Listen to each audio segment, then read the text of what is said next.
সাহাবীদেরকে বললেন বসে যাও। সাহাবীরা বসে গেলেন। বিশ্ব নবী বললেন যায়েদ কোথায় আছো, উঠে দাঁড়াও। হযরতে যায়েদ উঠে দাঁড়ালেন। লাব্বাইক ইয়া রাসূলুল্লাহ, আমি হাজির আছি। বলে মুতার প্রান্তে এক্ষুনি রওনা দিতে হবে, তোমাকে প্রধান সেনাপতি বানালাম। রব্বুল আলামিনের নবী বলছেন আব্দুল্লাহ জাফর ইবনে আবি তালেব কোথায় আছো, তুমি দাঁড়াও। জাফর ইবনে আবি তালেব হযরত আলীর ভাই উঠে দাঁড়ালেন। বিশ্বনবী বললেন জাফর ইবনে আবি তালেব, তোমাকে আমি দ্বিতীয় সেনাপতি করলাম। এবার বলেন যায়েদ কি বুঝতে পারছে? যখন দ্বিতীয় সেনাপতি হয়ে গেল, যায়েদ বুঝে নিল আর আমি মদিনার মাটিতে ফিরে আসবো না, এখন আমার শহীদের লিস্টে নাম চেপে গেছে। এরপরে বিশ্বনবী বললেন আব্দুল্লাহ ইবনে রাওয়াহা কোথায় রয়েছে? আব্দুল্লাহ ইবনে রাওয়াহা খুশিতে তরফ করে লাফিয়ে উঠেছে, আমার নাম চলে এসেছে, মানে আমি এবার এগিয়ে যাচ্ছি। জাফর ইবনে আবি তালেব বুঝে নিলেন আমিও শহীদ হয়ে যাব। বিশ্বনবী বললেন জিহাদের ময়দানে তোমরা চতুর্থ সেনাপতি বানিয়ে নেবে। তার মানে আব্দুল্লাহ ইবনে রাওয়াহা বুঝে নিলেন আমিও শহীদ হয়ে যাব। যেমন যেমন নবীজি বলেছিলেন তেমনি তেমনি তারা শহীদ হলো। হযরতে যায়েদ শহীদের পরে পরে জাফর ইবনে আবি তালেব দিয়ে ইসলামের পতাকাকে ধরেছে, ডান হাত কেটেছে, বাম হাতে ধরেছে, বাম হাতে কেটেছে, দুই পায়ে জড়িয়ে ধরেছে, পা দুটি বেঈমানেরা কেটে দিয়েছে, টুকরো টুকরো করে তাকে কাটা হয়েছে। হযরত আবু উবাদা বলেন আমি লোক দেখি না, কিন্তু পতাকা উপরের দিকে উঠে রয়েছে দেখতে পাই। দূরে গিয়ে দেখি হযরতে জাফর ইবনে আবি তালেব ইসলামের পতাকাকে মর্যাদা সম্পন্ন করে রাখার জন্য দাঁত দিয়ে ধরে আছে। যেই পতাকাটা আমি ধরে নিলাম, জাফর ইবনে আবি তালেব বললেন ভাই আমার নাকে জান্নাতের সেন্ট এসে গেছে, এখন আমি আল্লাহর পেয়ারা হয়ে বিদায় নিতে চলেছি। আমার বিদায় সালামটা বিশ্ব নবীর কাছে তুমি পৌঁছে দিও। তৃতীয় সেনাপতি আব্দুল্লাহ ইবনে রাওয়াহা এসে পতাকা নিয়ে এলেন। সেনাপতি কমান্ডেন্টসে কাজ শুরু করলেন। তিনিও পৃথিবীর বুক থেকে বিদায় নিলেন। আর আপনার কিনা উহুদের প্রান্তে যখন যাবেন ৭২ জন শহীদকে দেখতে পাবেন। আল্লাহ হতভাগাকে ওই শহীদের কবর ৯ থেকে ১০ বার জিয়ারত করার তৌফিক দিয়েছেন। তিন বার জিয়ারত করেছি। বদরের প্রান্তে ১৩ জন জান্নাতি শুয়ে রয়েছে। বেঈমানরা তাদেরকে টুকরো টুকরো করে কেটে পৃথিবীর দুনিয়া থেকে সরিয়ে দিয়ে জান্নাতের ঘরে ভরে দিয়েছে। তাহলে এইগুলো হলো শহীদের মর্যাদা। আল্লাহর নবী বলছেন শহীদরা কোনোদিন মরে না। কোরআন বলছে তাদেরকে প্রতিদিন রুজি দেওয়া হয়। পৃথিবীর জীবিত মানুষ যেমন খায়, তারা শহীদরাও প্রতিদিন খায়। তাদের আল্লাহর সঙ্গে কথোপকথন হয়। শহীদরা বলে আল্লাহকে মাবুদ, শহীদের যে এত মর্যাদা যদি আগে জানতাম, আমি মরার পরে জানলাম। আল্লাহ তুমি আমাদের, আমরা কিছুই চাই না, জান্নাতের সমস্ত নিয়ামত থেকে বেরিয়ে যেতে চাইবে একমাত্র শহীদ। তারা বলবে মাবুদ আমাদের জান আবার দেওয়া হোক, আমরা বারবার আপনার রাস্তায় শহীদ হব। শহীদের মর্যাদা কতটা! যখন কাউকে শহীদ করা হয় আপনি চোখে দেখছেন ওকে কাটছে, চিল্লাইছে, কিন্তু জান্নাতের শেষ হয়ে যাবে। আর রক্তটা যখন মাটিতে চেয়ে পড়ে যাবে, সমস্ত জীবনের গুনাহ মাফ হয়ে যাবে। আল্লাহর নবী বলছেন শহীদের জানটা পিঁপড়ে কাটার মতো চাই। অতএব এগুলো ভয় করলে হবে না। আপনার আমার বুঝে আসুক চাই না আসুক, বিশ্ব নবী যা বলেছেন তা সত্য। ১ নম্বর হলো পিঁপড়ে কাটার মতো কষ্ট হয়। ২ নম্বর হলো রক্তটা মাটি টাচ করলে তার জীবনের গুনাহ মাফ হয়ে যায়, শুধু ঋণের গুনাহ মাফ হয় না। ৩ নম্বর হলো শহীদরা জীবিত আল্লাহর সঙ্গে কথা বলে। শহীদের আত্মাগুলো আপনার কিনা জান্নাতে পাখির মতো বাগানে তারা ঘুরে বেড়াবে। শহীদদেরকে আলাদা সম্মান দেওয়া হয়েছে। অতএব আল্লাহ তাআলার নবী শেষ কথা বলেছে, কারো যদি শহীদের তামান্না না থাকে যা তার মত হবে মুনাফিকের মত। আর কারো যদি শহীদের তামান্না থাকে আর বিছানায় মরলো, আল্লাহ শহীদের দরজা দান করবি। আমি এতগুলো কথা বললাম তার একটা প্রশ্ন করার জন্য। এই ঘটনাটা তো আমার কাছে প্রথম শুনেন নাই, জীবনে অনেক আলেমের কাছে শহীদের কথা শুনেছেন। তো যখন খুতবাতে বয়ানে শুনেন তখন মনে মনে এরকম হয় যে আমি যদি আবু তালেব জাফর হতাম তা ভালো হতো। হয়? আরে কথা বলে না কেন রে ভাই? আমি জিজ্ঞেস করছি তো কথা বলছে। কি আজীব জায়গায় কথা। আপনাদেরকে তো আমি জিজ্ঞেস করছি, হ্যাঁ নাটা বলেন ভাই। না আপনাদের কি মনে হচ্ছে যে আমি আপনাদের সঙ্গে বেয়াদবি করছি? বুঝতে পারেননি তাহলে আরে এই যে শহীদদের ঘটনাগুলো শুনলেন, শোনার সময় মনে হয় যে আমি সেই জামানায় থাকলে শহীদ হতাম। হয় কি হয় না? তো সেই জামানায় কি দরকার আছে? এই জামানায় শহীদ একই তো মর্যাদা পাবে। হাসছেন কেন? হাসির কথা তো লয় এটা। হ্যাঁ, এটা তো হাসির কথা আমি বলিনি। একই তো মর্যাদা পাবেন। নামাজ, ইসলামের 5 ওয়াক্ত নামাজ শুরু হয়েছে কখন থেকে? শাবে মেরাজ থেকে। নামাজ শেষ হবে কখন? পশ্চিম দিকে যেদিন সূর্য উঠবে সেদিন নামাজ শেষ হবে। তার আগে পর্যন্ত চলবে কি চলবে না? ইসলামের প্রথম যুদ্ধ শুরু হয়েছে বদর থেকে। এই জিহাদ কি বন্ধ হয়ে গেছে? শহীদের রাস্তাটা বন্ধ আছে, চলবে। এটা বন্ধ হবে কখন? যখন ইমাম মেহেদী আসবে, যখন আমাদের ঈসা আলাইহিস সালাম আসবেন এবং দাজ্জালকে পৃথিবী থেকে সরাবে। তার আগে পর্যন্ত এটা থাকবে। তো নরেন্দ্র মোদী না থাকবে তো শহীদ হবে। আমরা ভাবছি হয়তো যে কি দোষ করলাম যে আল্লাহ নারাজ হয়ে গেছে, আমরা মার খেয়েছি। তা আমরা কি ওই হানজালা থেকে বড় ইমানদার? আমরা কি আমির হামজার থেকে বড় ইমানদার? আমরা কি জাবের জুবাইরের থেকে বড় ইমানদার? আমরা কি আমর বিন জমুর থেকে বড় ইমানদার? আমরা কি হযরত উমর থেকে বড় ইমানদার? ওইটা থেকে যদি বাঁচবো তো শহীদ হবে কে রে বাবা? শহীদের সিটগুলো পূরণ হবে কি করে? আল্লাহ একটা দয়া করে দিয়েছে। জি, একটা ছেলে দিল্লি থেকে ফোন করছে, বলছে মৌলভী সাহেব বদর, উহুদ, খন্দক শুনতাম, এবার দেখতে পাবো, দিলটা খুব খুশি লাগছে। কবে লাগবে? ইমানদার। ইমান একটা এমন চাহিদা, বিশ্ব নবী বলছেন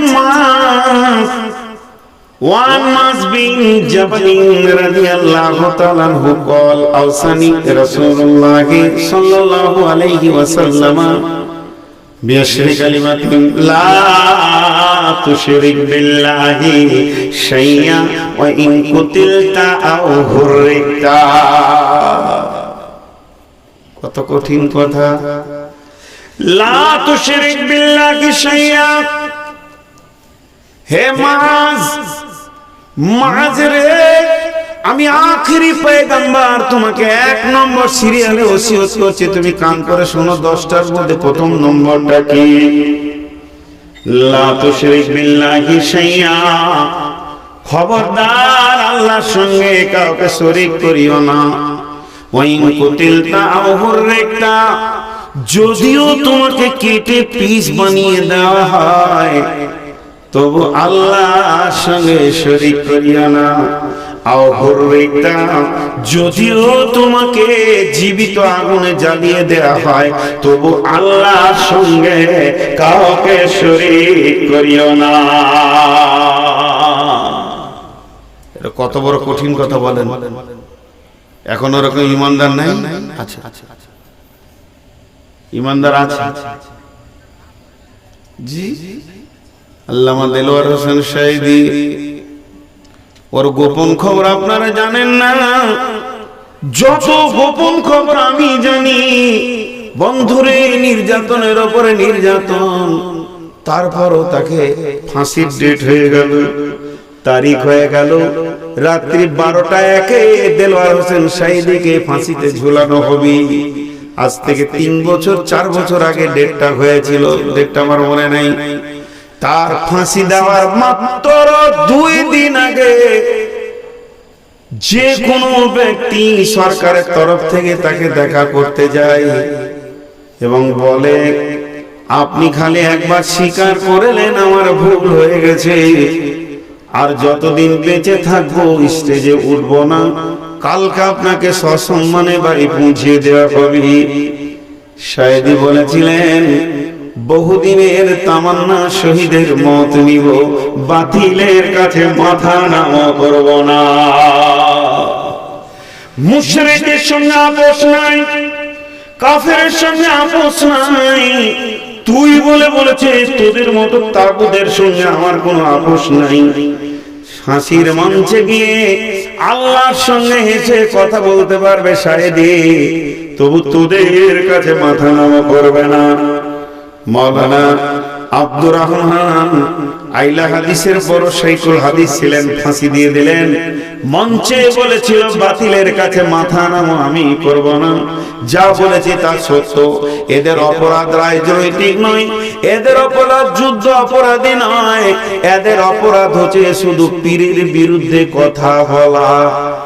ওই দেশে সরকারি রেজিস্টার ভুক্ত 1,32,000 পীর আছে। ছোট দেশ, সরকারি রেজিস্ট্রেশনে 1,32,000 পীর আছে।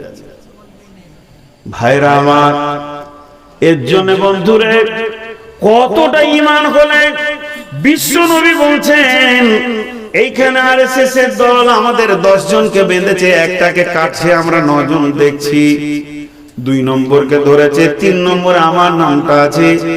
আল্লাহর নবী বলছেন এই অবস্থায় তোমার ঈমান আকীদা ঠিক রাখো। উইঘুরের মুসলমান শুধু তাদের কাঁচা চামকে টেনে ছাড়ানো হচ্ছে। যুবতীগুলোকে আজকে বিকালে আমার মনে পড়েছিল, চোখে পানি আসলো, ওগুলো তো আমাদের বোন।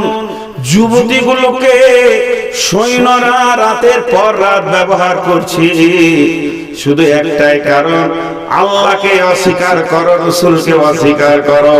তারা এখনো পর্যন্ত পারেনি। এগুলি কি শহীদের দরজা যাবে না?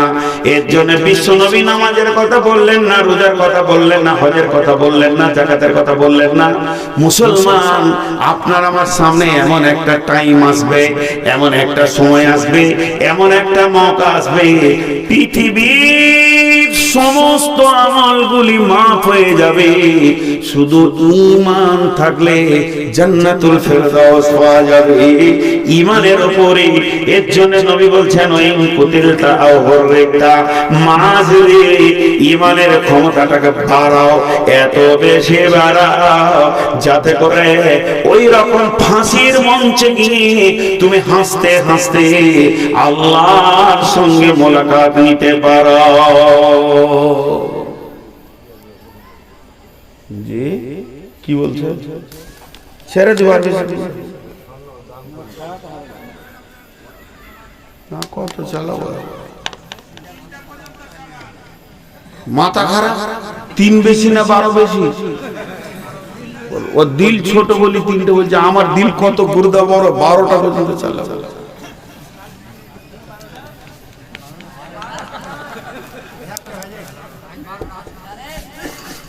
দেখেন, আমি প্রথমে কোনোদিন বলি না আমি রোগা, এখন বয়স হয়ে গেছে। 2 বার পড়ে গেছিলাম বাড়িতে, 2 বার। আর গত 3 দিন আগে এখানে কোথাও আপনাদের পাশে পাশে কোথায় এসেছিলাম গো, ডিপাড়াতে মঞ্চ থেকে পড়ে গেছিলাম, দেখেছিলেন? 3-4 জন যে ধরেছিল আমার অবস্থা এবার শেষ, ওই দিকে টানছে কবরের দিকে। আপনারা ভাবছেন কেন? সর্বোপরি শেষ কথা, আমার বিবি আমার বিরুদ্ধে চলছে, এখন একটা জালসা করতে দিব না। ওর ধারণা যে কোথা গিয়ে মরে পড়ে থাকবে রে বাবা।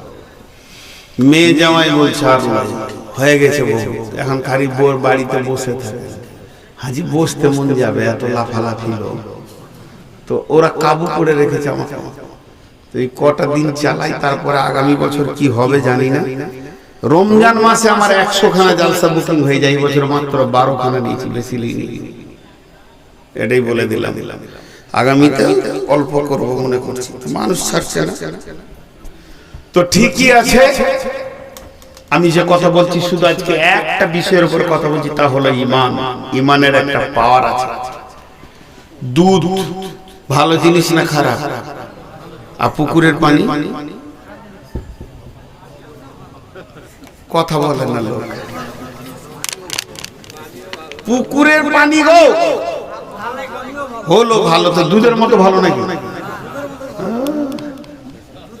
হেডমাস্টারকে জামাই করবে, স্কুলে মাস্টারকে বিটি দিয়ে দিবেন যে জামাই করবে না, মাথাটাকে এনে দিলে ওর তো হাত পা আছে, তখন বলবে যে না ছেলে খারাপ। দুধ ভালো জিনিস, দুধের বিকল্প কিছু নাই, পুকুরের পানির তুলনামূলক কিছুই মূল্য নাই।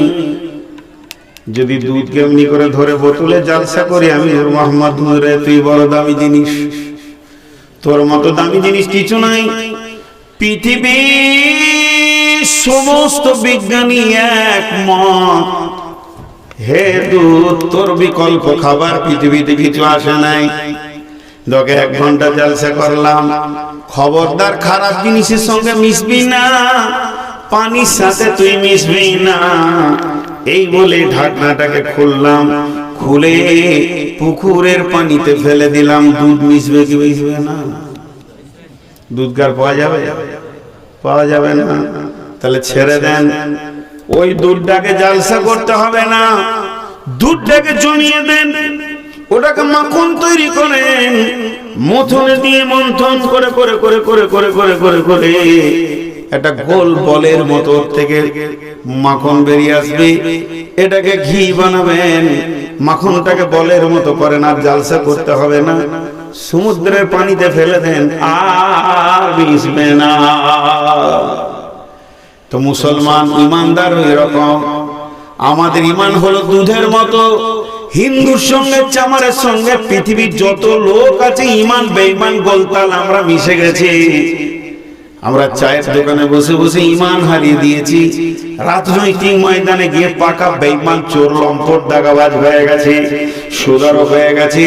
যখন ইমানের উপরে মেহনত চলবে, বিশ্ব নবী যেমন সাহাবীদের উপরে মেহনত করতেন, ওই রকম মেহনত করে করে ইমানটা যখন মাখন হয়ে যাবে, এই ব্যক্তিটাকে কেটে পিস করে দিলেও কোন রকমে আল্লাহ ছাড়া কারো কাছে মাথা নামও করবে না। ইমানের মেহনত নাই। তাহলে বিশ্ব নবী কেমন করে ইমানের ট্রেনিং করাতেন? আল্লাহর নবী একদিন হারিস রাদিয়াল্লাহু তাআলা আনহুকে ডাকছেন, বলে হারিস এদিকে এসো।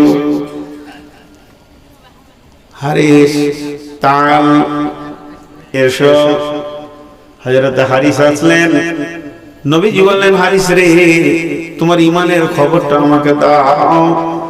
হযরত হারিস বলছেন, ইয়া রাসূলুল্লাহ আমি 100-তে 100 ইমানের উপরে দাঁড়িয়ে আছি, 99 নয়। বড় দাবি করলেন। আল্লাহর নবী বললেন, এ হারিস তোমার দাবি তো ছোটখাটো নয়, অনেক বড় দাবি। কালেকশন করতে বলে লিখছেন, বাস বিয়ে করার পর কোনো ছেলেকে চিঠি দিতে হয় যে শ্বশুর ঘর যা। 26 বছর জালসা করছি, যদি আমাকে চিঠি করে কালেকশনে লেগে বলতে হয়, তা আমার মতো হিজড়ে নিয়ে দুনিয়া চলবে। খালি জালসা জমে গেলেই তখন মানে কমিটির গায়ে কুটকুটি উঠে যায়, টাকা কটা লুটে লেখ, টাকা কটা লুটে লেখ, করবো না কালেকশন। কি সুন্দর বায়ান হচ্ছে, ওই দিকে খুঁটিতে লিখে দিলে কালেকশন, পকেটটা মেরে লেগে হবে। আমার নাম নবাব, কিছুরই নেই অভাব, ভিক্ষা করা স্বভাব। ওটা প্রতিদিনের কাজ। ইন্দুর মাটি না কাটলে ওর দাঁত বার বার, আমি কালেকশন না করলে ভালো লাগে। এদিন ও এসে দাঁড়িয়ে আছে, কি চিন্তা করছে, হায় রে বিয়েটা যদি এই সুযোগে হয়েই যেত কত ভালো হতো। এই দুয়ারে পাগলা বসে, আবার ওই দিকে খুঁজতে যাই, ওখানে কে মুছে গেল, আর কত পাগলা নিয়ে দুনিয়া করছি, পানি পানি। আরে ভাই শেষ বয়সে ছেলে পেলে হবে। আমি যদি বলতাম যে মাঝে আমাকে দেন, কালেকশনটা ভালো হবে, দেওয়া যাবে না। কে পালাবে? মাথা খারাপ, একজন পালাবে। যেতে যেতে রাত 10টায় নাইলে জালসা শেষ হতো, রাত 1টায় শেষ হয়ে কি আপনাদের গায়ে বরকত হলো না জিবরাইলের? ফালতু ধারণা। আচ্ছা দাঁড়ান, কথা অন্যদিকে গেছি। আমি হারিসের কথাটা বলছি, ভালো করে শুনুন। হারিস দাবি করলাম আমি 100-তে 100 আছি।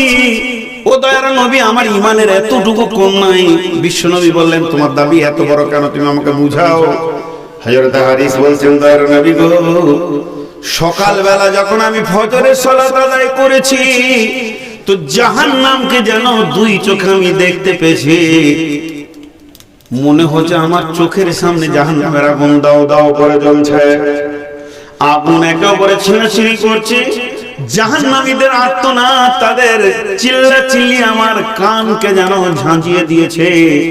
ও দয়ার নবী গো, আপনার জিভ, আপনার জবান জাহান্নামের ব্যাপারে যেমন যেমন যেমন বলেছে, মনে হচ্ছে যেন তেমন তেমন আমি জাহান্নামকে দেখতে পেয়েছি, তেমনি জান্নাতও দেখেছি।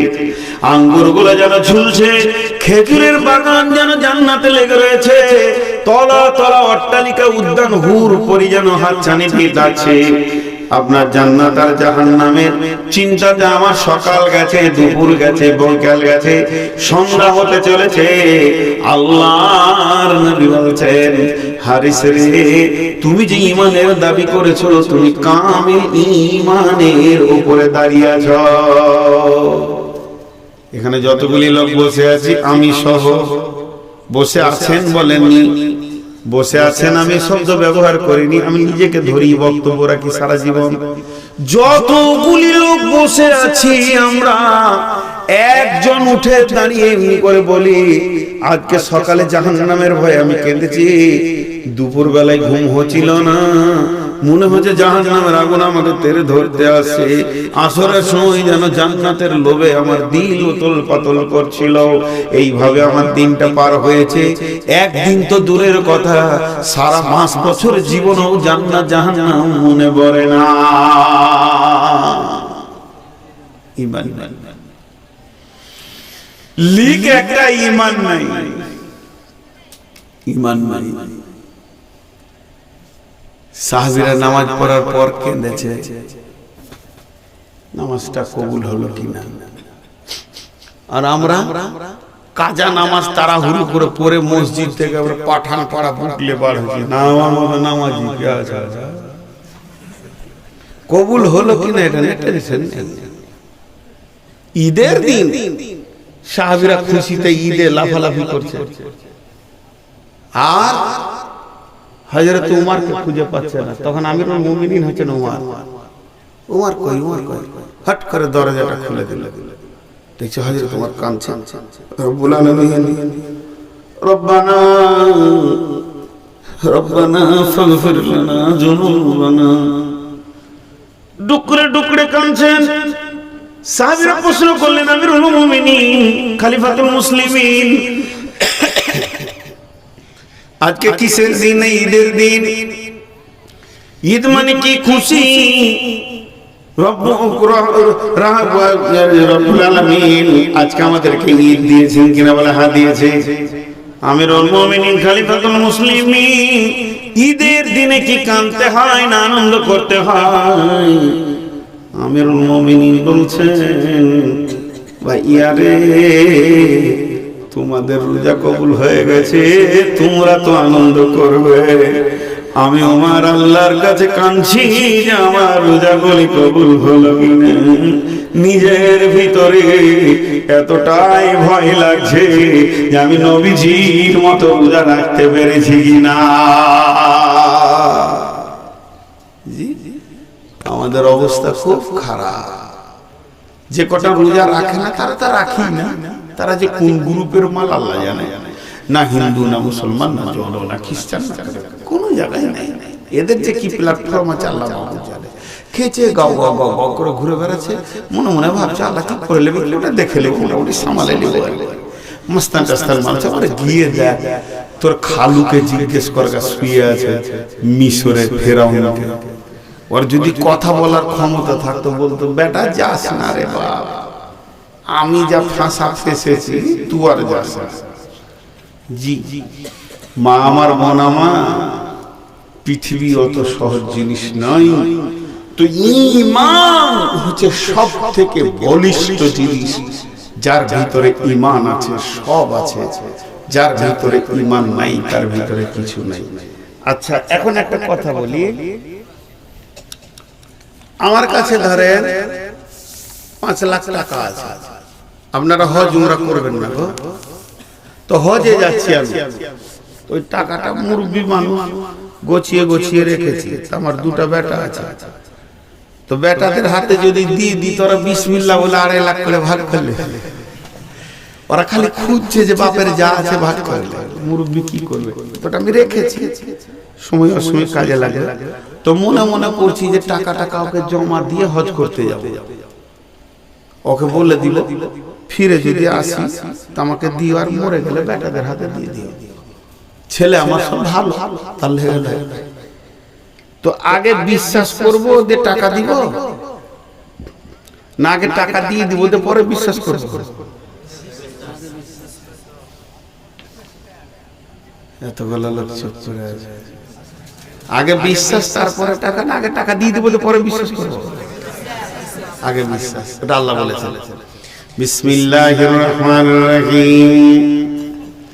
ঈমানদার কাকে বলে? ঈমানের নৈতিক চাহিদাটা দেখেন কেমন।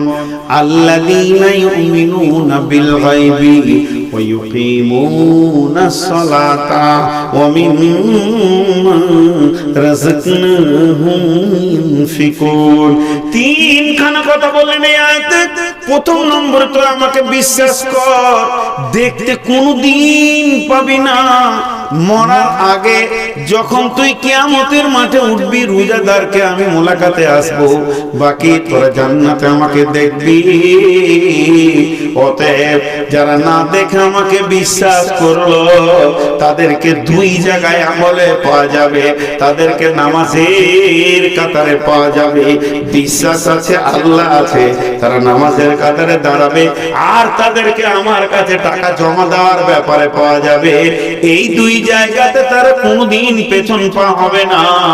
ঈমানের নৈতিক চাহিদা, আল্লাহ আছে তো আমি আল্লাহ কি দিব। এবার পেছন থেকে এক দুই করে উঠতে শুরু করেছে। ওরা হলো চালাক। ওরা মনে মনে ভাবছে কালেকশন হবে, পালিয়েছে। এই চালাক গুলো জানে কি মালের মাল। সব জায়গায় এরা পালিয়ে থাকে, সব জায়গায়। ওই যে চালাকের গল্প মৌলানা শাহাবুদ্দিন শোনাইতেন, হেসে জান খারাপ হয়ে যাবে, না শোনানোই ভালো। তো চালাকরাই বিপদে পড়ে, বেশি চালাক হলে। দেখেন শুনেন, আল্লাহ তাবারক ওয়া তাআলা প্রতিটি আমলের শেষে আপনার আজর দেন, প্রতিটি আমলের শেষে। এখন সভাটা একসঙ্গে দোয়া পড়ে শেষ করব।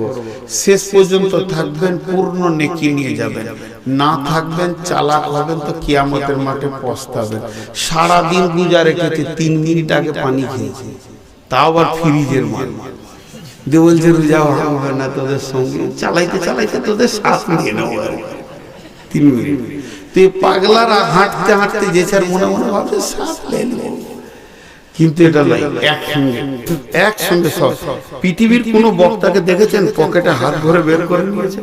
কোন জায়গায় দেখছেন? আমার উস্তাদ বলতেন যে মৌলবীরা বলে দে বাপ, বাপজি দে, আর যখন রাতে ডাকাত ঢুকে তখন ও ঘুরিয়ে বলে লে বাপ। ও জানতে লে বাপ। ডাক্তার যখন ওকে বলে তোর এই হয়েছে, লে বাপ। দুই জায়গায় টাকা ঢালে, কোটে ডাক্তারকে। তো দে বাপ আর লে বাপ, আপনাদেরকে বুঝিয়ে 2 পয়সা নেব।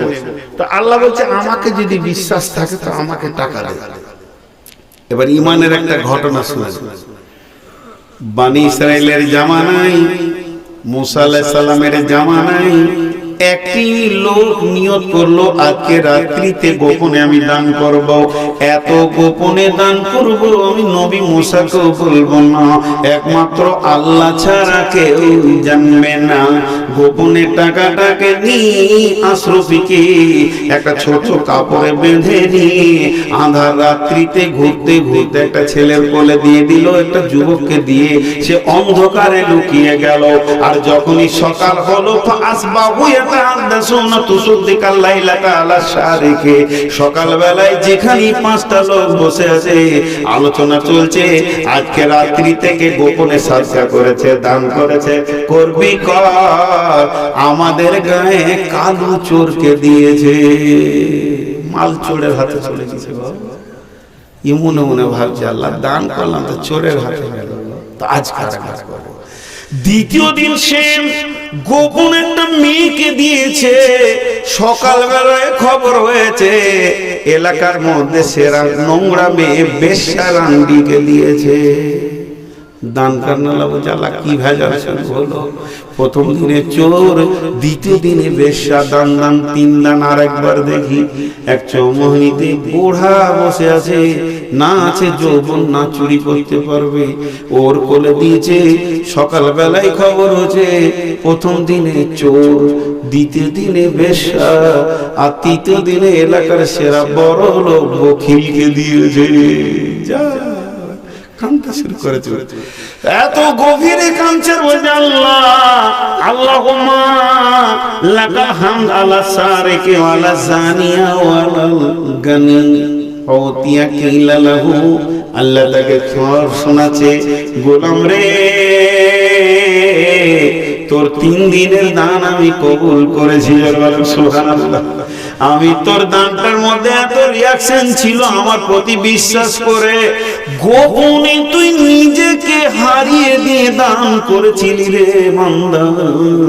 এর জন্য আমি 3টে দান 3 জায়গায় কাজে লাগিয়েছি। তোর দানের রিয়াকশনটা কাজে লেগেছে। চোরটা জীবনে তওবা করে চুরি ছেড়েছে, বেশ্যাটা জীবনে তওবা করে গুনাহ ছেড়েছে, আর বখিল এবার দান করতে শুরু করেছে। অতএব গোপন দান আমার কাছে অনেক রিয়াকশনের কাজ। তবে প্রকাশ্যে দান করা যায় না, যায় বলবে না কেউ, চলবে না, এ কথা বলা যাবে না। আপনারা ঘড়ি দেখেন, 4 মিনিট পর আমি দোয়া করে দেবো, উঠে দেবো। কিন্তু এই 4 মিনিটে কেউ 2000, 1000, 5000 দেনেওয়ালা আছে। 4 মিনিট দেখবো, আর একটা ওই দিক থেকে টেবিল নিয়ে সেখানে দেন, ওই দিকে দিব না, এই দিকে একটা টেবিল, ফাঁকা টেবিল এখানে দেন। 4 মিনিটের ভিতরে 1-2000 দেনেওয়ালা আছেন?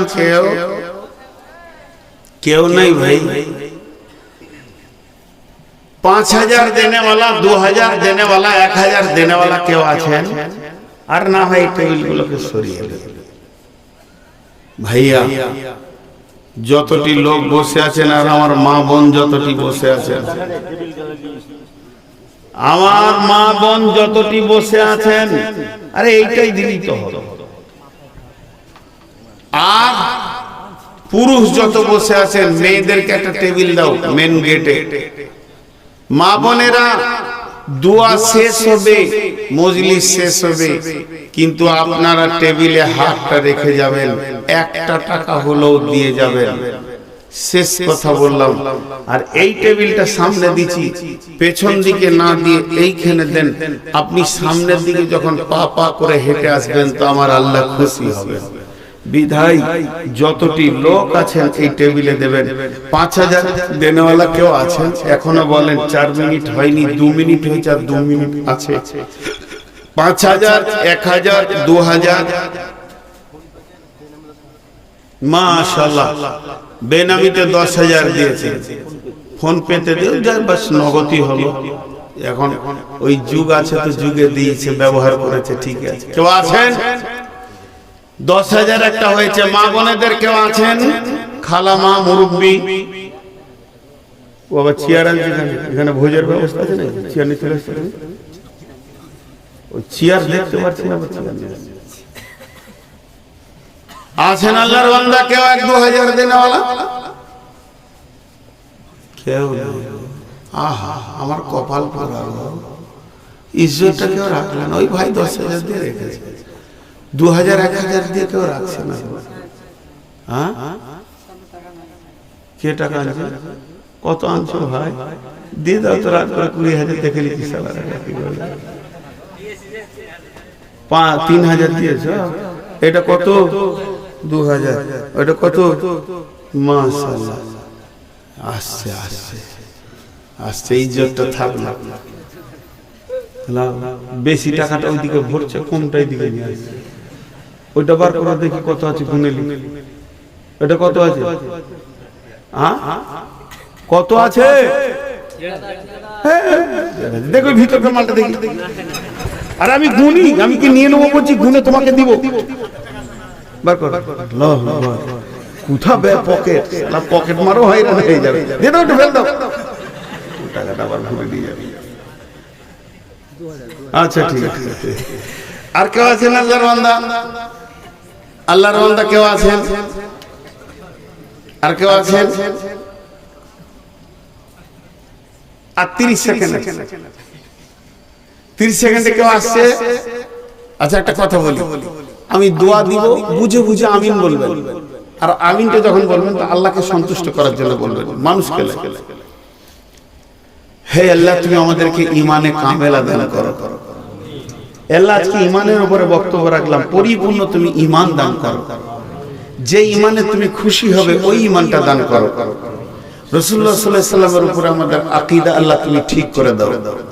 আমাদের চলা বলা উঠা বসা রাসূলের মতো করে দাও। এই আল্লাহ, তুমি আমাদেরকে কোরআনকে মেনে চলার তৌফিক দাও। এই আল্লাহ, তুমি আমাদেরকে হেদায়েতের দরজাটা খুলে দাও। এই আল্লাহ, আমাদের পূর্বের সমস্ত গুনাহগুলোকে তুমি মাফ করে দাও। আমিনটা হালকা হয়ে যাচ্ছে, মাশাআল্লাহ। এই আল্লাহ, সন্ধ্যা থেকে নিয়ে যতগুলি দান এই পর্যন্ত পড়েছে সমস্ত দানকে তুমি কবুল করে নাও। এই আল্লাহ, এর পরও যারা দান করবে সেটাকেও তুমি কবুল করে নাও। শুধু এখানে নয়, সারা বিশ্বে ইসলামকে বাঁচানোর জন্য যে যে টাকাটা দিচ্ছে ওটা তুমি কবুল করে নাও। এই আল্লাহ, আমাদের মা বাপ ভাই বোন ওস্তাদ শিক্ষক ওস্তাদের ওস্তাদ একদম রাসূল পর্যন্ত সাহাবা পর্যন্ত যত ইমাম বড় বড় পৃথিবীতে ছিলেন, ইমাম বুখারী ইমাম তিরমিজি ইমাম মুসলিম সমস্তকে আল্লাহ তুমি তাদের কবরগুলোকে নূরে মানওয়ার করে দাও, তাদেরকে তুমি ক্ষমা করে দাও। তৌহিদকে সামনে নিয়ে যারা চলে গেছে আল্লাহ তাদেরকে তুমি মাফ করো। ওকে দিবেন না, টেবিলে দিবেন। কি কাজ করছেন? এটা এখানে এখানে নাকি বেশি পাবে 3 গুণ, ওটা 2 গুণ। যা করবেন দেখে নেবেন। তো আল্লাহ তাবারাক ওয়া তাআলা তুমি আমাদের রুজি রোজগারে বরকত দাও। সারা এলাকায় যত ফল ফসল আছে এগুলোকে ঠিক মতো নির্ণয় করে এদের মূল্য করে দাও আল্লাহ। সকলে জোরে বলেন সুবহানাকা আল্লাহুম্মা ওয়া বিহামদিকা আশহাদু আল্লা ইলাহা ইল্লা আনতা আস্তাগফিরুকা ওয়া আতুবু ইলাইক। মা বোনদের গেটে একটা চাদর দেন, না হলে টেবিল দেন। আর আপনারা এখানে সকলে যার কাছে যা আছে 10 20 50 সবাই দেন এখানে। কেউ চলে যাবেন না ভাই, না দিয়ে যাবেন না। আল্লাহর রাস্তায় উঠেন, সকলে টেবিলে দেন, আল্লাহর রাস্তায় দেন। যার কাছে যা আছে, যে দোয়া পরে দিয়েছি মজলিস ভাঙা দোয়া, আপনারা পেছন ফিরে কেউ যাবেন না। 1000 2000 500 700 মাশাআল্লাহ সকলে দেন। জাযাকাল্লাহ হাইয়াকাল্লাহ। ইয়া আল্লাহ, তোমার বান্দাদের দানগুলো তুমি গ্রহণ করে নাও। যে যা নিয়তে দান করছে নিয়তকে পুরো করে দাও। হায়াতে তাইয়্যিবা দাও, রুজি রোজগারে তুমি বরকত দাও, হালাল উপার্জন করে মালব তুমি তৌফিক দাও। মাবুদ গো, এই দানগুলো তুমি গ্রহণ করো, এদেরকে maaf করো, ক্ষমা করো, এদেরকে তুমি দয়া করো। হে রব্বুল আলামিন, তোমার বান্দাদের দানগুলোকে তুমি কবুল করে নাও। রব্বুল আলামিন, নিশ্চয়ই তোমার বান্দারা তোমাকে ভালোবাসে বলে